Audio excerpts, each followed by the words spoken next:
안녕하세요. 오늘 이더리움에 관련된 아주 중요한 내용이 있어서 여러분들과 함께 공유하려고 마이크를 켰습니다. 아더 헤이스가 아주 이더리움에 대한 아주 이론적이면서도 현실적인 그런 진단을 했습니다. 단순히 뭐 시장이 이러이러하니까 상승 사이클을 통해서 이더리움은 2만 불 갈 거다. 이런 정도 수준이 아니고 왜 기술적으로 블록체인 산업에서 지금 현재 상황이 어떻게 굴러가고 있길래 이더리움이 2만 불까지 갈 수밖에 없는지를 블록체인 산업에 대한 나름의 분석과 평가를 통해서 결론 내리고 있다는 부분이 되게 아서이스가 그동안 얘기했던 바와는 조금은 다른 뉘앙스의 그런 조금은 다른 방향의 이야기이기 때문에 여러분들과 특히 함께 공유를 하고 싶었습니다. 자, 내용 한번 본격적으로 보도록 할게요. 이제 아서이스는 어떻게 보냐면은 이런 거죠. 대부분의 레이어 1 블록체인이 무너진다라고 보는 겁니다. 예를 들면 레이어 1 블록체인이 뭐가 있습니까, 여러분들? 이더리움 있죠, 솔라나 있죠, XRP 있죠, 아발란체 같은 거 있죠, 또 BNB 같은 거 있죠, 뭐 수이 같은 거 있죠, 트론도 있죠. 그렇게 꽤 많아요. 되게 많아요. 그런데 이렇게 많을 필요가 있냐 이거예요. 아서이스가 볼 때, 저도 그렇게 생각합니다. 그러니까 결론적으로 뭐냐면은 이제 우리 개인들은 그동안 써왔잖아요. 이렇게 이게 오픈 말하자면은 퍼블릭 블록체인이란 말이에요. 퍼블릭 블록체인. 그런데 이렇게 많이 필요가 없다는 거예요. 그럼 이제 경쟁을 통해서 점점 몇 개 우수한 레이어 1 블록체인으로 집중이 되겠죠. 이미 일어나고 있지만 어떻습니까? 이더리움이에요, 이더리움. 이더리움이 예를 들면 달러 스테이블 코인 시장의 블록체인, 그 다음에 새로운 앞으로 자본주의와 블록체인 산업의 미래를 이끌어 나갈 핵심 카테고리 AI와 함께 핵심 카테고리 인정받고 있는 W의 블록체인 시장에서 어때요? 시장 점유율이 이더리움이 50%, 60%예요. 이미. 근데 여기다가 이더리움 생태계에 있는, 이따 설명드리겠지만 여기다 레이어 2, 그러니까 1층에 이더리움이 있고 1층에 이더리움이 하는 역할들을 특화시켜서 2층에서 더 전문적으로 함으로써 이더리움의 부하를 좀 줄여주는 그런 역할을 하면서도 자기도 또한 크는 그런 2층에 있는 레이어 2 블록체인, 이런 것까지 다 합치면 여기는 한 85%, 여기도 한 80% 돼요. 시장 점유율. 그러니까 압도적이라는 거죠. 그 다음에 이제 멀찍이 솔라나 정도가, 그 다음에 이제 국제 송금 분야에 있어서는 XRP 정도가. 그러니까 아더헤이스가 볼 때는 대부분 무너진다는 거예요. 대부분. 누구한테? 이더리움과 솔라나 정도한테. 그 다음에 뭐 국제 송금은 XRP가 좀 역할을 하겠죠. 이렇게 보는 겁니다. 그래서 이더리움과 솔라나만 남을 것이고 이더리움의 어떻게 보면 독점 체제가 더 가속화될 것이다 라고 아서헤이스는 보는 겁니다. 그 다음에 또 하나는 뭐냐면은, 자, 근데 기관들이 이제 뭐 JP 모건부터 해서 기관들이 자신들의 퍼블릭 블록체인이 아니라 프라이빗, 대단히 폐쇄적인, 이게 블록체인이 맞은가 싶을 정도의 그런 자신의 은행들 지점에서만 쓰는, 본점과 지점에서만 쓰고 관계 있는 또 다른 자회사 금융기관들만 쓰는 그런 폐쇄적인 프라이빗 블록체인들을 막 개발하고 있어요. 근데 중요한 거는 이거는 블록체인이긴 한데 어떻습니까? 기존의 은행망이랑 똑같아요. 자, JP모건이 이 키네시스라는 프라이빗 블록체인 만들기 전에 자기들 내부에 온라인 솔루션이 있단 말이에요. 블록체인은 아니지만 온라인 솔루션이 있단 말이에요. 이거랑 이 프라이빗 블록체인이랑 다르긴 달라요. 블록체인이고 이거는 그냥 온라인망이니까. 하지만 전 세계라고 하는 관점에서 보면 똑같이 그냥 동네 네트워크예요. 동네 네트워크. 지네들끼리만 쓰는 한계가 있거든요. 그래서 열심히 투자를 하지만 안 된다는 거죠. 결국에는 지네은행에서는 해도 그럼 JP모건끼리만 살 겁니까? 시티은행끼리만 살 거예요? 아니죠. 다른 금융기관이라도 막 왔다 갔다 하고 어떻게 보면 그게 더 크잖아요. 그럴 때 뭐를 써야 돼요? 퍼블릭 블록체인을 쓸 수밖에 없어요. 지네끼리 나가다가 JP모건이 시티은행으로 보내려고 해요. 그럼 뭐를 써야 돼요? 이더리움 같은 퍼블릭 블록체인을 쓸 수밖에 없는 겁니다. 그래서 기관은 대신 어때요? 이더리움은 좀 그래서 보안이 좀 약해요. 그러다 보니까 어떻다?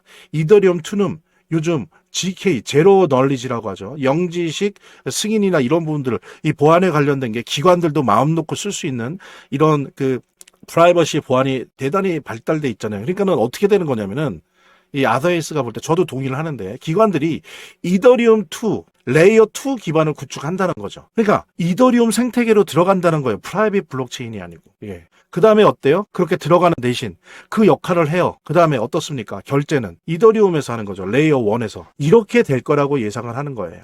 물론 다른 의견도 있습니다. 이 프라이빗 블록체인이 점점 각 은행들이, 금융기관들이 커져서 퍼블릭 블록체인의 역할이 협소화될 것이다 라고 얘기를 하는데, 이거는 좀 말이 안 되는 게, 여러분들 보십시오. 여러분들 생각해 보세요. JP모건 지금 뭐 시티은행, 스탠다드 차타드 다 지네들 나름의 솔루션을 쓰죠. 근데 이걸 가로지를 때는 어때요? 막 며칠 걸리고 엄청난 수수료 들죠. 엄청나게 수수료 들고. 블록체인을 해도 마찬가지예요. 왜? 폐쇄적이고 이런 프라이빗한 오픈되지 않는 블록체인이기 때문에 마찬가지라는 거예요. 그럼 뭐를 필요로 해요? 이더리움과 같은 퍼블릭 블록체인에 이들은 사이드 체인으로 탑재되는 거예요. 부속물로 탑재되는 겁니다. 대신 얘네들은 이걸 이제 레이어 2로 만들려고 하겠죠. 이더리움이 1층에 있다면 2층에 있는 이더리움 생태계의 하나의 블록체인으로 남으려고 하겠죠. 그러면서 지네들 할 일을 하면서 대신 결제는 어쩔 수 없잖아요. 레이어 1에서 해야죠. 주된 메인 트랜잭션이니까 이더리움을 하는 거고.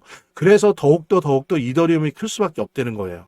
일부 이제 솔라나는 좀 생존할 수 있을까? 이런 거죠. 그랬을 때 이더리움은 물론 지금 이거는 비트마인의 의장인 텀리도 비슷한 얘기를 했지만 2만 불까지 간다는 겁니다. 대신 이제 텀리는 잘하면 26년도 말에 간다는 거고 아더 헤이스는 약 한 3년 정도 후에 간다는 거예요. 다음 대선 때 2만 불 간다. 시간 차이는 있지만 비슷하다라고 하는 분들.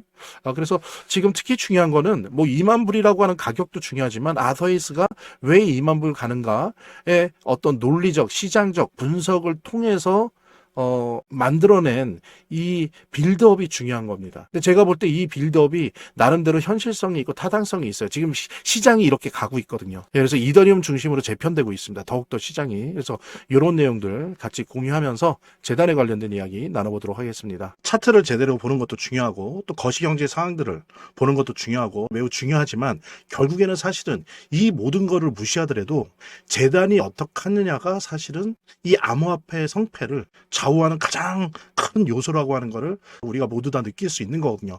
그래서 제가 좀 과장을 하면 오히려 암호화폐를 통해서 돈을 제대로 버는 사람들은 물론 차트도 보고 거시경제도 보고 하지만 가장 1차적으로 핵심적으로 보는 게 그 암호화폐를 발행한 제작하고 있는 공급하고 있는 재단의 정책과 재단의 상황들을 보거든요. 재단의 어떤 정책들만 봐도 우리들은 이 암호화폐 투자를 통해서 막대한 수익을 얻을 수가 있는 겁니다. 특히 그중에서 우리가 많이 보려고 노력하는 것들은 락업에 관련된 것들이에요. 그리고 락업의 해제에 관련된 것들이에요. 재단이 얼마나 우리가 암호화폐 투자를 함에 있어서 중요한 요소인지를 깨닫고 그 다음에 특히 만약에 우리가 암호화폐를 투자함에 있어서 재단에 무엇을 봐야 되는지 함께 공유하는 그런 시간을 짤막하게 좀 갖도록 하겠습니다. 그래서 제가 여러분들이 최대한 쉽게 이해할 수 있도록 일단 락업 해제에 대해서 먼저 설명을 좀 드려볼 건데요. 이제 락업 해제라고 하는 거는 투자자 보호 차원에서 초기 투자자들이 일정 기간 동안 매도할 수 없도록 물량을 잠가두는데 이거를 풀어주어서 자유롭게 매도할 수 있게 해주는 걸 의미합니다. 그래서 통상적으로는 락업 해제 이후에는 대규모 물량이 시장에 풀리기 때문에 강력한 매도 압력으로 작용해서 가격이 급락하는 모습을 보여주게 되는 거죠. 그런데 우리가 이제 주목해야 될 점은 락업 해제 직전의 모습입니다. 락업 해제 후에는 대부분 급락이 오거든요. 그렇지만 그 전에는 대부분 가격의 급등이 연출되기 때문이죠. 왜냐하면 이제 세력들이 대량 매도를 하기 위해서는 가격이 올라가야지만 수익을 보고 매도할 수 있기 때문인데요. 충격적인 건 이걸 위해서 재단이나 프로젝트 측도 가격을 인위적으로 끌어올린다는 거죠. 실제로 리플이죠. 리플의 CEO 갈링하우스 같은 경우에는 이 락업 해제 전에 가격을 뻥튀기 시키기 위한 그 시세 조작을 한 적이 있었고 이게 발각이 된 적이 있습니다. 물론 본인은 이에 대해서 극구 부인을 했지만 모든 정황을 볼 때 사실은 이미 알 사람은 다 알고 있는 거죠. 그러니까 이런 일을 하는 이유는 초기 투자자들 때문이에요. 이 초기 투자자들에게 수익을 줘야지 어떤 보상 개념의 수익을 줘야 추가적인 투자 유치를 할 수 있는 거죠. 그 초기 투자자들 뿐만이 아니라 그 외에 2차, 3차 투자자들을 모집하기 위해서는 이런 초기에 부풀리기, 뻥튀기가 필요한 겁니다. 예. 그래서 락업 해제 전에 락업 일정에 맞춰서 매수 타점을 잡아내는 것이 매우 중요하게 대두되는 겁니다. 이 락업 해제 후에는 급등 후에 급락 패턴이 옵니다. 이제 그러기 때문에 락업 해제 전에 매수를 해야 되고 락업 해제 후에는 이제 매도를 해야 되는 거죠. 이래야지 이제 엄청난 수익이 가능해지는 건데요. 제가 특정 경로를 통해서 이 재단 측의 어떤 락업 해제 일정을 입수를 했거든요. 예, 근데 이 해당 문서는 기밀 문서이기 때문에 일단 중요한 내용은 이렇게 제가 좀 모자이크 한 거 좀 양해 바라고요.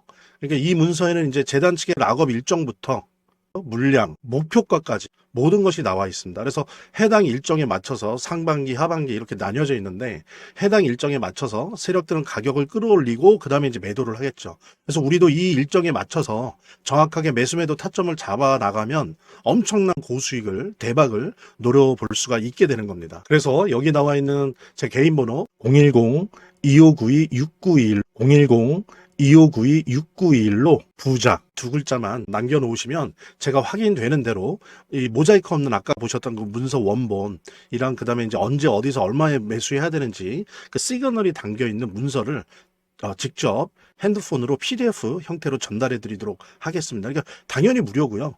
자, 오늘 영상은 이쯤에서 마무리하고요. 다음 시간에 더 좋은 영상으로 인사드리도록 하겠습니다. 감사합니다.